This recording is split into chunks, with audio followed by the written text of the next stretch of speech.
Bonjour à tous et bienvenue pour ce 9e podcast du forum 24 secondes et notre 2e podcast sur les séries de playoffs avec au programme aujourd'hui New York contre Atlanta.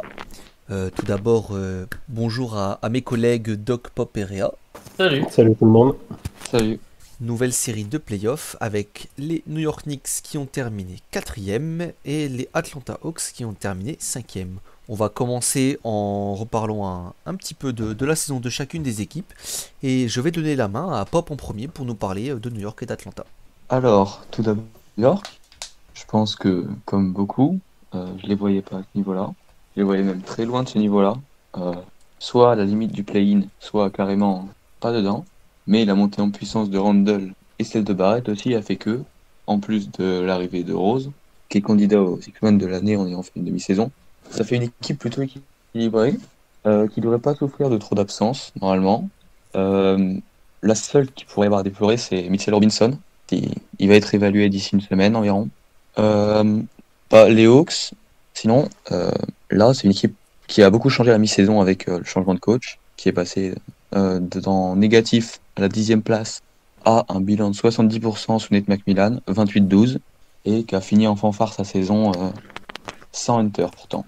Ouais, DeAndre Hunter qui avait très bien commencé l'année, qui partait sur entre du 17 et du 20 points par match, ça a été bien chaud, et qui a loupé quasiment toute la saison.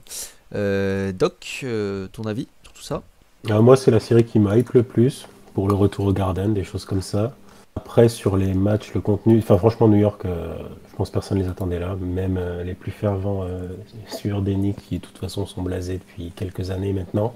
Atlanta qui est un petit peu déçu, mais ensuite, sur la série, je pense que ça risque quand même de coincer pour New York. Ok, Réa, la saison des deux équipes, t'en as pensé quoi? Comme tout le monde, hein, les Knicks, je les voyais niveau de G-League. Ils finissent quatrième en montrant un beau jeu d'équipe, un beau. Donc, super, je suis content pour eux. Ça faisait tellement longtemps que les Knicks, c'était un sujet de blague, que là, c'est redevenu sérieux.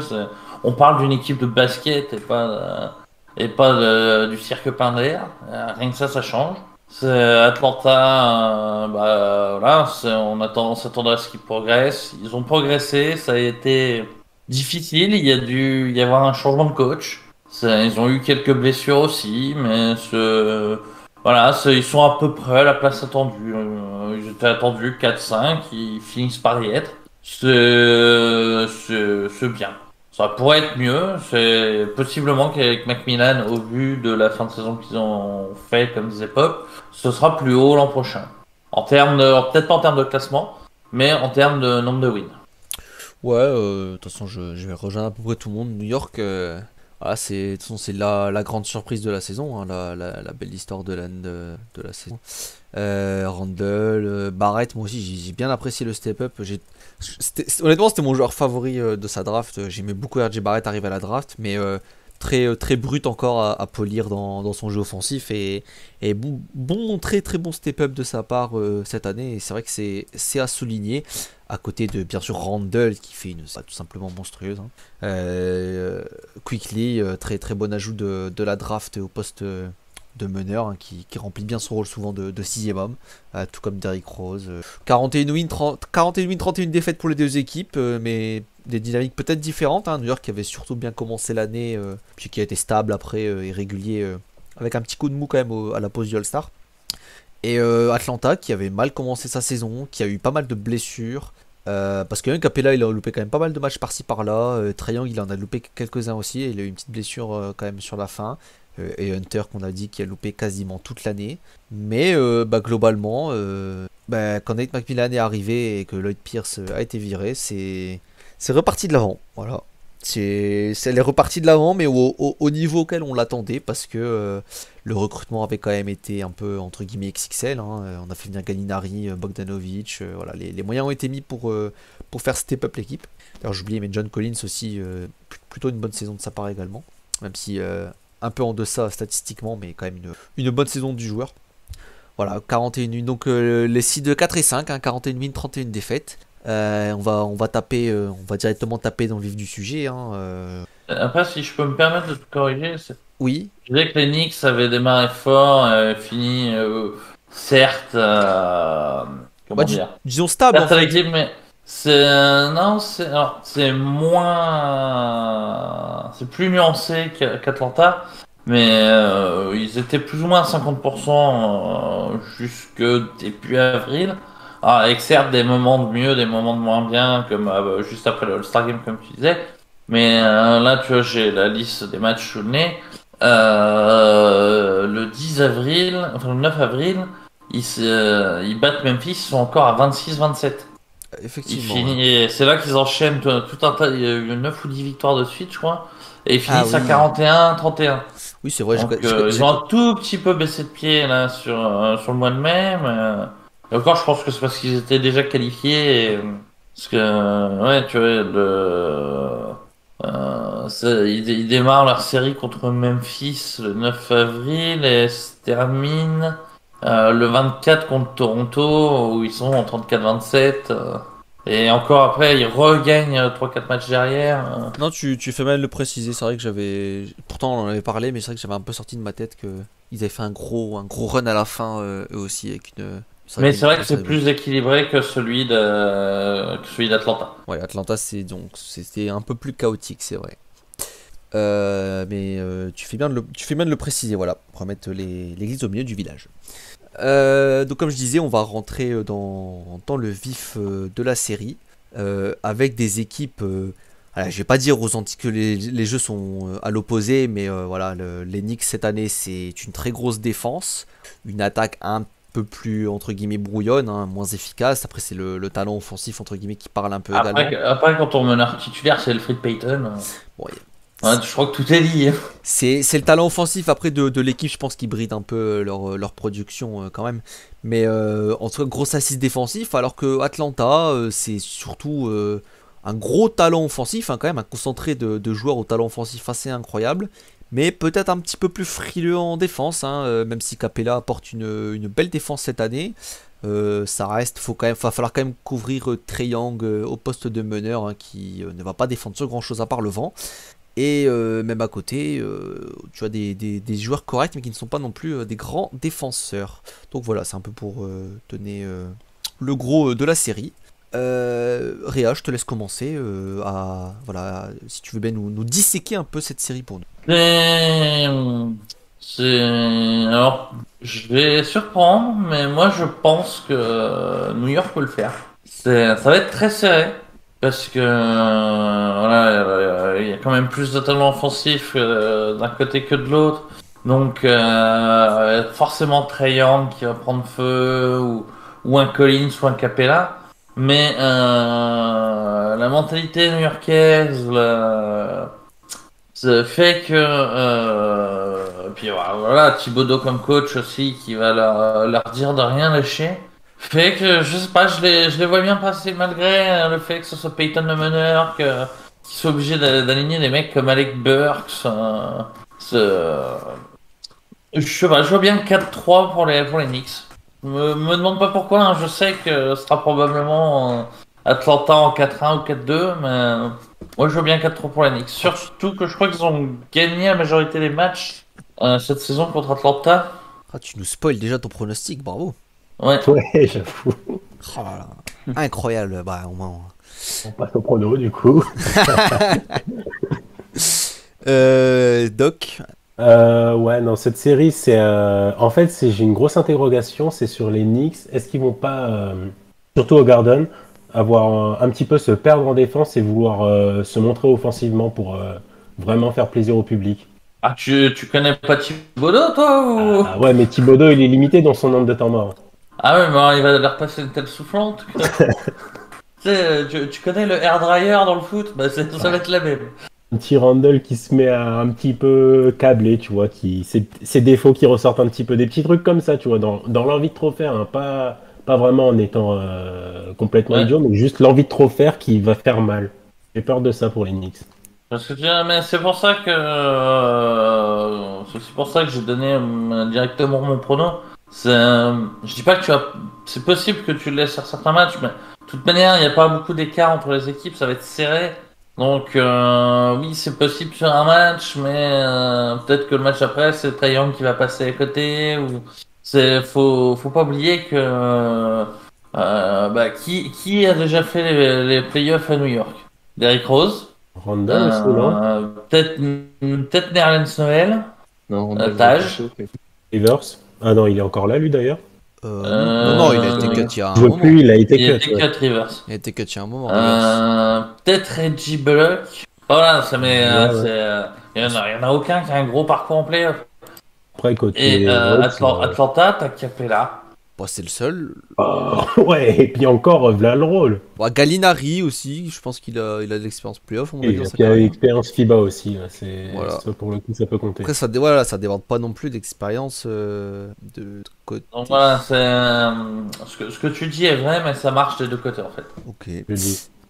Pop, ton avis sur la série? Alors moi, je vais te surprendre, ça t'y va. Je pense que les Hawks sont largement au-dessus parce qu'ils ont un joueur, Trae Young, et pour moi, largement le meilleur joueur de la série, mais c'est même pas un débat, tel joueur.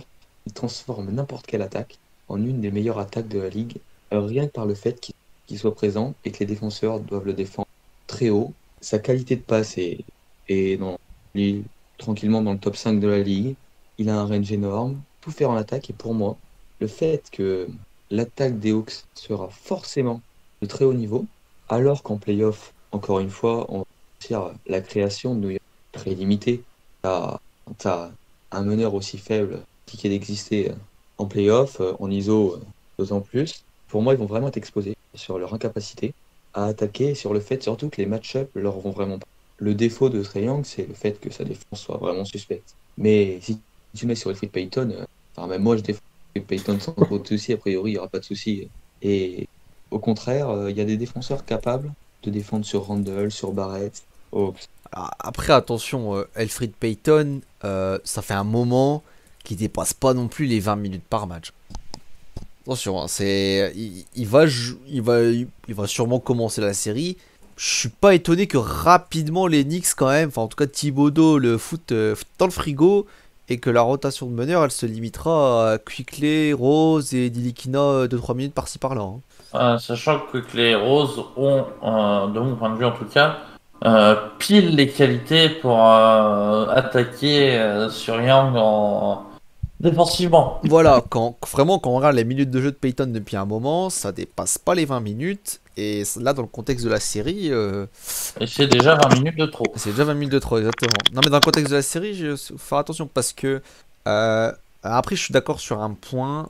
Le problème, le truc qui va se passer, qui peut se passer, c'est que voilà, autant Atlanta, même si New York est une très bonne défense, entre guillemets, je suis confiant sur le fait qu'ils vont marquer des points, ils vont avoir une attaque qui devrait quand même pas trop mal tourner. L'inverse, je sais pas, je me pose la question, j'ai peur que effectivement New York soit exposé offensivement en playoff parce que, en fait, juste parce que le talent offensif est trop faible. Bon, déjà ils sont expérimentés, mais après ça va des deux côtés, mais le talent offensif est faible parce que t'as quoi? T'as trois pétards ambulants, Burks, Rose et Quickley. Rose est le plus régulier des trois assez largement, mais Burks et Quickley c'est quand même tout ou rien.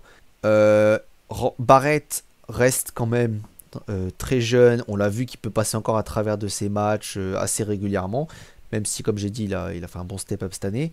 Et en gros ta seule pierre safe sur tes points ça serait Randle qui est un peu responsable de la moitié de ta création quand même pendant le match déjà, qui doit faire le taf au rebond aussi.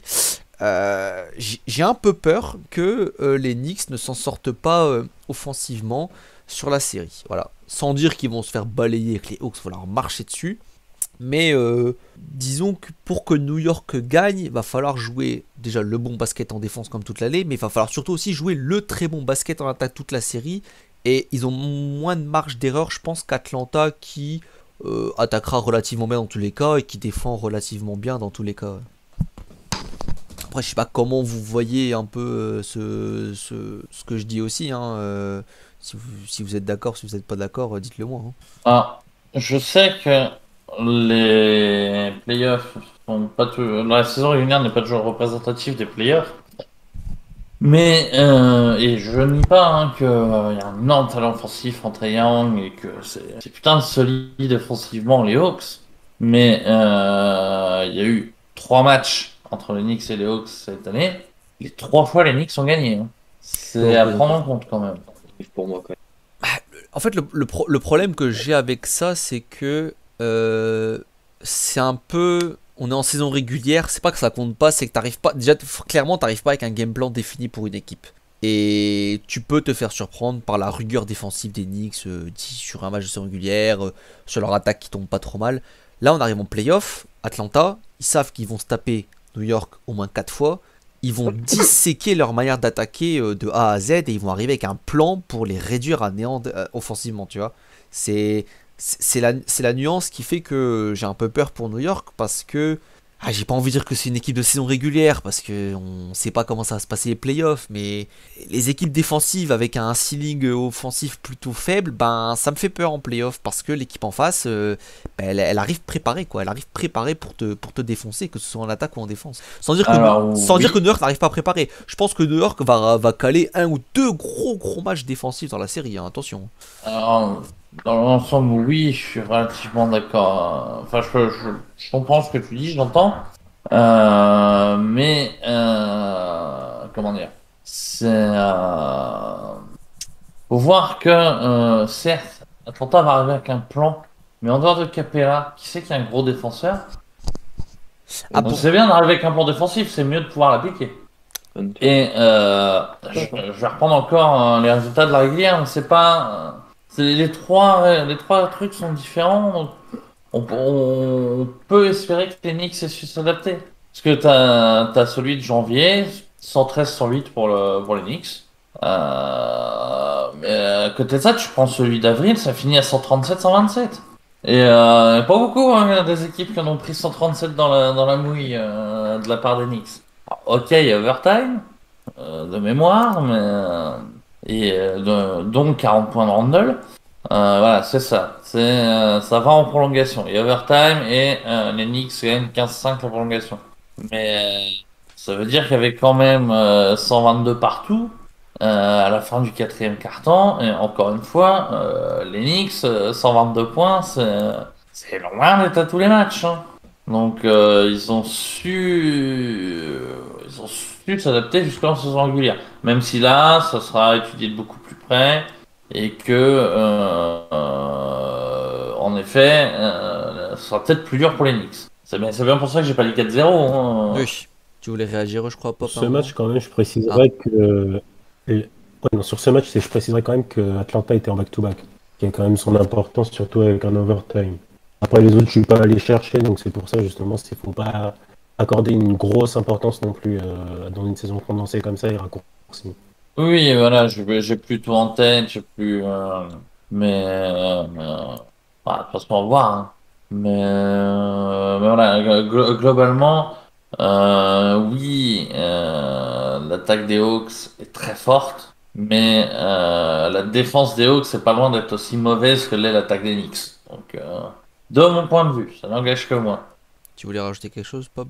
Par rapport à la question de Réa sur le match des Hawks, je pense que DeAndre Hunter, qui a priori va jouer, c'est pas loin d'être le meilleur profil de défenseur collé à Randle. Parce qu'il est long, il est grand et très physique. Et Randle, c'est quand même un attaquant qui sa vraie marge de progression, c'est dans sa capacité à avoir un meilleur handle. Et sur ces joueurs-là, il est vraiment fort. Je suis d'accord, c'est un bon défenseur, même si moi je serais peut-être pas surpris qu'il envoie sur Barrett plutôt, mais il peut faire la différence Hunter sur la série défensivement. Si il est en bonne santé, hein, parce que sa saison n'a quand même pas été de tout repos physiquement, hein, le genou je crois en plus. Il a joué les derniers matchs, hein, je crois. Oui, il est revenu. Hein. Ouais. Oui, il est revenu. Mais ça a traîné, hein, parce que limite en janvier déjà on entendait que Hunter il allait revenir et il est pas revenu avant. Pouf, à un moment il est revenu. Oui, c'est bon, je suis dessus. Oui, il est revenu faire un match je crois en février et pouf, il est reparti. Il n'a pas joué en février, il a joué 2 fois en mars, fin mars. Et il est reparti. Ensuite, il rejoue fin de saison. Ouais, voilà. Il joue 3 derniers matchs. Très très compliqué son dossier médical. On va passer à la partie pronostic. Alors pour Réa, on sait déjà c'est un petit 4-3 Knicks. Donc Pop, à ton tour, quel est ton pronostic pour cette série? 4-1 Hawks. 4-1 Hawks net et sans bavure. Ok, pourquoi pas. Doc, ton avis? Pour moi, série très ouverte et 4-2 pour les Hawks. 4-2 pour les Hawks. Et pour ma part, j'ai un petit peu hésité, mais ça sera un 4-3 Hawks. C'est vrai que c'est un peu difficile cette série. Difficile de savoir dans quel sens ça va partir. Je me dis que, moi en tout cas personnellement, je me dis qu'à la fin, le gap de talent des deux équipes parlera trop en faveur des Hawks et je les vois gagner. Voilà, 4-3. Est-ce que quelqu'un veut rajouter quelque chose avant que l'on en termine? Pour moi. Pas pour moi De non même. plus. Ok, et ben voilà, c'est tout pour cette série de playoffs entre New York et Atlanta. Dites-nous ce que vous pensez également de cette série, si vous êtes d'accord avec la majorité du podcast qui voit New York gagner, ou alors si vous êtes du côté de Réa et vous voyez New York gagner. Bonne journée à vous et au revoir. Salut. Salut.